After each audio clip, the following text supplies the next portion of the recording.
अस्सलाम वालेकुम नाजरीन, अहम खबर से आपको आगाह करते हैं कि 2021 का सबसे बड़ा फैसला आ गया है।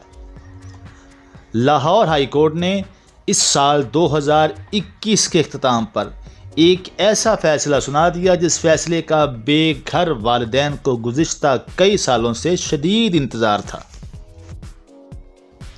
जैसे ही ये हाई कोर्ट से फैसला आया, बेघर वालिदैन की आंखों में आंसू आ गए और वो झोलियां उठा उठा कर अदालत आलिया को दुआएं देने लगे। नाज़रीन, लाहौर हाई कोर्ट ने तहफ़्फ़ुज़ वालिदैन ऑर्डिनेंस 2021 पर अहम फैसला सुनाया, जिसके तहत नाफरमान बच्चों की जानिब से वालिदैन को घर से निकालने पर 1 साल कैद और जुर्माना होगा। जस्टिस अली बाकर नजफी ने अली इकराम की दरख्वास्त पर 8 सफ़हात पर मुश्तमिल तहरीरी फ़ैसला जारी किया है।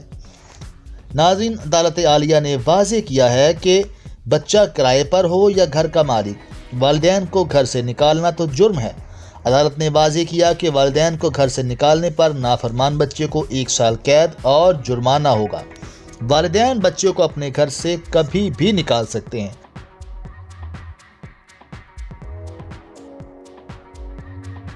वालिदैन के घर से निकालने पर बच्चे को 7 दिन में घर खाली करना होगा, वरना 1 माह की सज़ा हो सकती है। दरख्वास्त में फैसलाबाद के अली इकराम पर इसके वालिद मियां मोहम्मद इकराम ने घर से बेदाखिली का इल्ज़ाम लगाया था। जैसे ही ये खबर मुल्क के तूलो अर्ज़ में फैली तो वालिदैन ने इस पर खुशी का इजहार किया और साथ में ये भी कहा कि ये होने वाला फ़ैसला 2021 का सबसे बड़ा फ़ैसला है। इसी तरह की मज़ीद अपडेट्स के लिए हमारी वीडियो को लाइक करें, दोस्तों के साथ शेयर करें और चैनल पे नए हैं तो चैनल को ज़रूर सब्सक्राइब करें।